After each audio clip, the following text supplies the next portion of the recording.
Yeah. It has to make a copy. Yes, so that means that when you call nth element 3 times, you have pointers to 3 different functions. Yes. Basically. Well, no. We have pointers, we have 3 different interfaces, but they all use the same code, just the captured variables are different. Yeah. Okay. So, Yeah. somehow. I didn't dig Okay. that deep into code generation. Another practical example, I have here a little list logger, which is again a function, generating function. It will generate an anonymous method that puts a string into a list box. This log is just listbox.get. Nothing weird here. But the trick here is that I could very easily modify now this logger. So if I want to put something before each message, I can define a new logger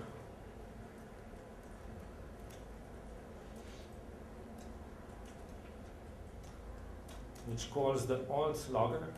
Again, it captures the variable that is passed as parameter and prepends everything with, let's say, format, date, time, some basic time information.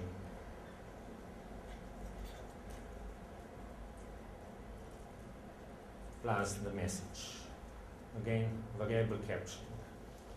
And here I can pass the old logger to the new logger as a parameter and simply reuse everything because the method signature is always the same. I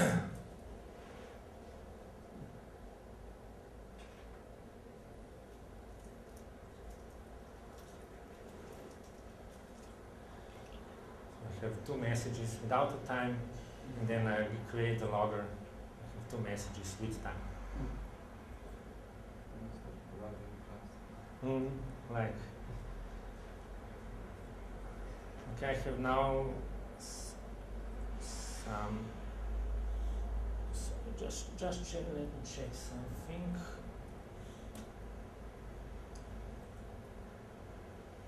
Oh yes, I skipped this. Sorry. Somehow. Another practical use for Delphi. Nothing weird and philosophical here.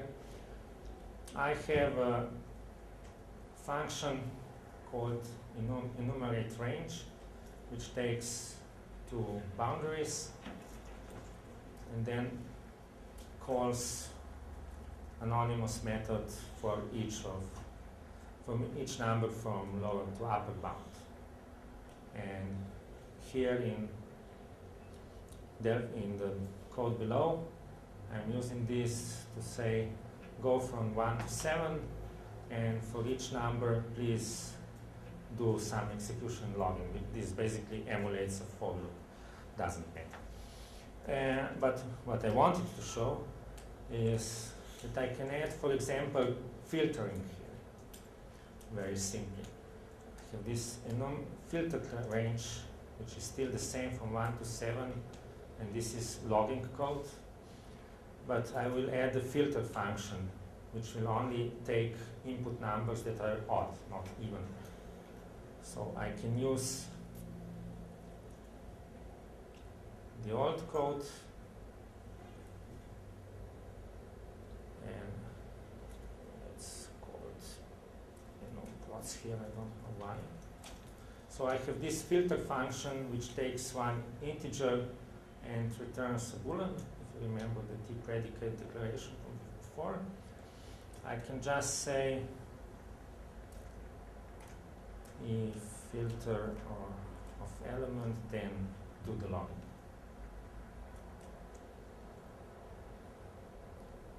Again, this is possible with normal function pointers unless you want to capture some state that is external. This was in the generic sequence. This one only logs now odd numbers. And of course, now I have code duplication. I have two methods here, and they're practically the same. So I will kill this one. I don't need it anymore. I will replace it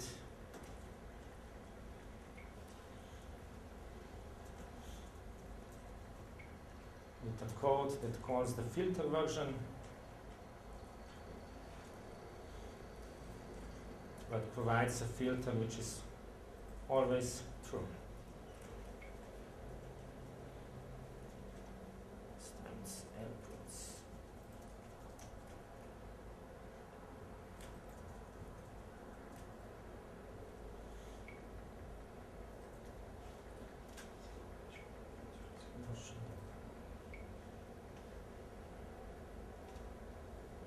So I will still get more values from 1 to 7. But this time the execution goes into filter range, and filter function just always return true.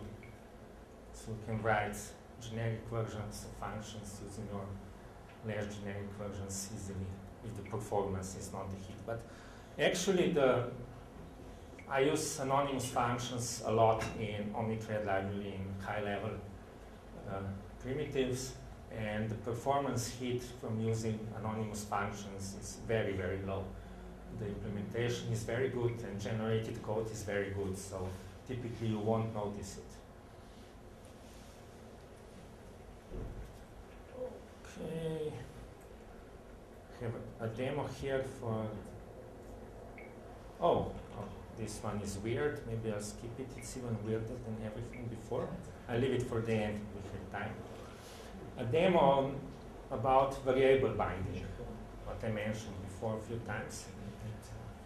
I have a function called makeLogger, which will create some specific logger function which we can ignore.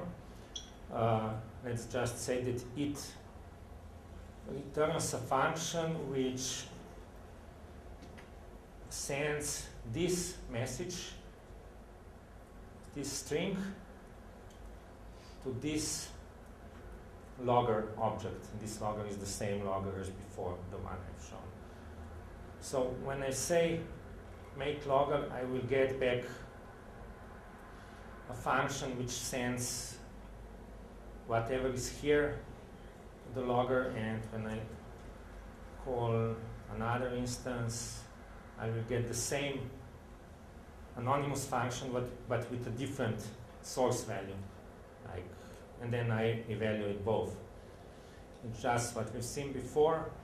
The internal value is stored and it's bound to the correct input. Sorry, this one. It was 42 and 70. But there's a nasty trick in the variable binding. Here I have a very similar example which you could think that it should work. This stores something into variable and creates an anonymous function that captures this variable and sends it to the log method. Then it changes this message and creates another anonymous function which again captures this variable and sends it somewhere to the logger. Then I evaluate both. What I get, same message twice. And that's because, what I said before, variables are not captured by value. When I do this, a value is not really copied at this place, but the address of a value is stored. And then the internal content of a variable is replaced, and again we have a new anonymous function which again has the address of the same variable, and when I execute them, they both kind of point to the same variable, and the result is not what you would expect. But I must say I had to complicate quite a lot to make this problem. If you code nicely, if you don't reuse variables in your code, this will typically not be a problem. I am, however, constantly running into it when writing multi-threaded code. To demo it, I have here a small example using Delphi's T-thread. I really wanted to keep it small. And this says, I will be creating 4 threads, and for each thread, I will just create an anonymous thread, which was new in 2009 or 10. And this will, in this thread, I want to execute some code which will synchronize something back to the main form, just for demo. And this will log the current value of this I thread. So this is typical example. You start a bunch of threads and you want to tell them you work with this parameter, you work with this parameter, you work with this parameter, or you are the first thread, you are the second thread, you are the third thread. You cannot do it this way because they will all get the same address of I thread. And can you guess what they will print out? Exactly. Because this will all execute after the for, because synchronize uses messaging to go back to the main form, so this method has to exit first, and the for loop ends with last number plus 1. So this is a practical example where when you really hit this problem. And last, I want to show something that I mentioned before in passing. You remember my enumerate range function. It takes 2 parameters and anonymous method, which will be called back to do the real work. Well, I can in reality pass an anonymous method to such function, but I can equally well pass it a normal procedure, which must, of course, take 1 integer, because that was the signature. And I can also pass it a method. It is a method of a class, which again must take 1 integer, although I only have 1 declaration of enumRange 1 that is taking anonymous function as a parameter. I don't have enumRange taking a method or T procedure. And that's because the compiler is smart and friendly enough to notice this case and to generate correct code in all cases. So you can declare your functions with anonymous. Something called delayed logger. It doesn't log immediately, but it collects data that you want to be logged. And then at a later time, you execute it and you will get everything logged that you collected before. The weird thing here is that this is not implemented with the string list as you would do it in Delphi. You would create a class, which is a delayed logger. You would add a t-string list field, then you would put data into this t-string list, and at some later point you would call log and everything would go out, yes? Well, no. This one works in recursive functional way, again, and it works by saying this is the main function. It takes 2 procedures, anonymous procedures. tproc is an anonymous procedure without parameters and without outputs. Simple piece of code. It takes 2 procedures and puts them together into a list. That it wraps them into another anonymous procedure. So you now have a new anonymous procedure which will call this one by variable capture, and we'll call this one again by variable capture. And I have empty list. Empty list is a procedure which does nothing. just exits. And I have what I said, this delayed logger, which I mentioned before. It just generates another anonymous method which uses the logger, which is again captured, to log a message which is again captured, and returns this as a procedure. So nothing will really execute here, just a new procedure will be built. And I'm using a timestamp logger just before, just to make a point. So if I go from 1 to 4, output 4 messages and sleep for 1 second, we will see 4 messages with timestamp incremented for 1 second. In this example, the list is built again in 4 steps, and 1 second is slept between those 2 steps. But because nothing is really executed here, except that those procedures are built, the timestamp will not be evaluated, and when I say log list to put it out, they will all have the same time number, just to prove that that's really what's going on.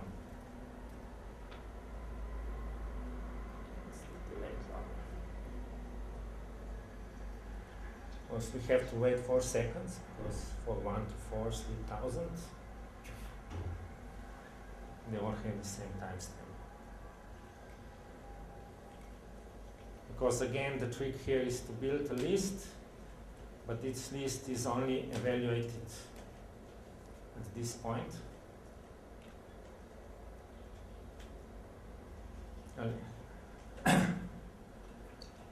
This is something I never used in my code.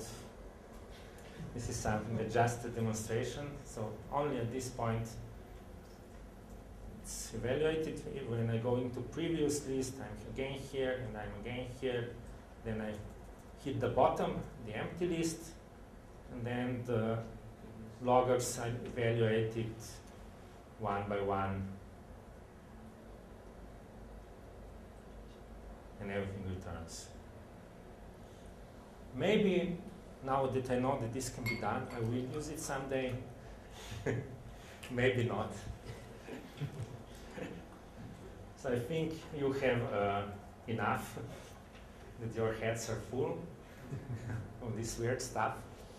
I would just point to really practical usages. So one is to create online filters for enumerators, database, queries. Daniele had similar example in his session on dorm before, anonymous method as a filter. Another is to use it as a procedural pointer before, but a procedural pointer that captures variables before. This is something that I use a lot in my parallel code, really, really a lot. And for example,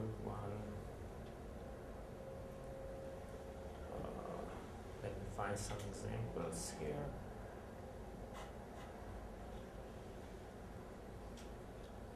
Another is to create more specific functions from more generic functions, as I said.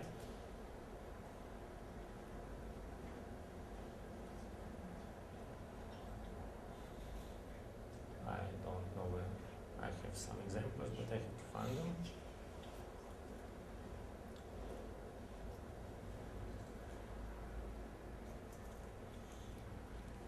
For example, parallel.join has 2 variants.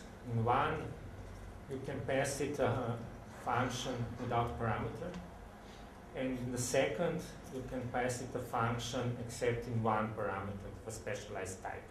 So we have a more specific function and more generic function. And this specific function is simply implemented by calling the other function, passing it a short anonymous method which accepts this special parameter, like declared here, and then doesn't use it, but just calls your own tproc for whatever. This is a pattern which I really use a lot lately, to declare something in a very specific manner and then write, in generic manner, and then write specific wrappers which simply reuse the other function to a small adapter, maybe you could call it, this part of code. Okay, that's about it. That's all.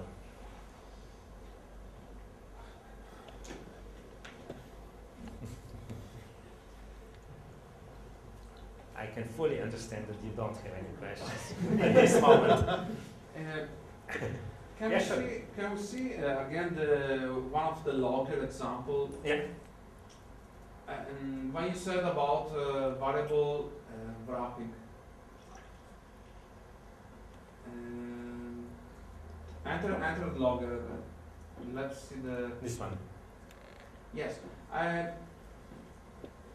No, wait. No, there's no capture at this moment, but yes, delayed logger, for example. Delayed logger. This one. Okay. Can you make here the variable message? You can modify it inside this delayed log function. Yeah, sure.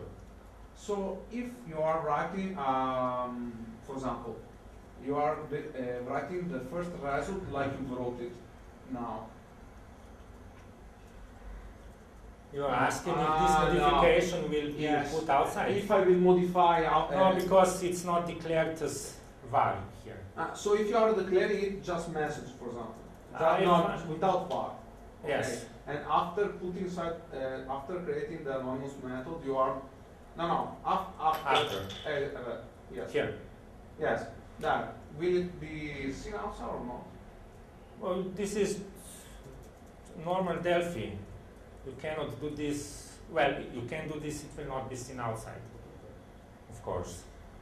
No, yes, it won't be seen outside, but will be captured or not from the anonymous method? That's a good question. I don't know. That's fine.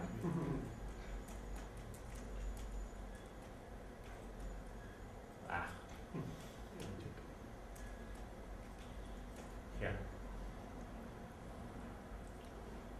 Or as the new Delphi event will be called with 3 exclamation marks, says Pavel. It should be captured, however. But outside the function, you have not more the pointer to MSG variable. Yes, so for this it's I'm all asking. inside. For this I'm asking. I want to learn exactly this.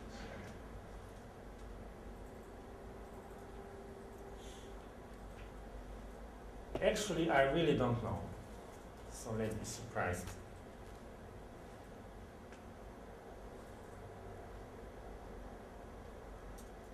Yep. It is.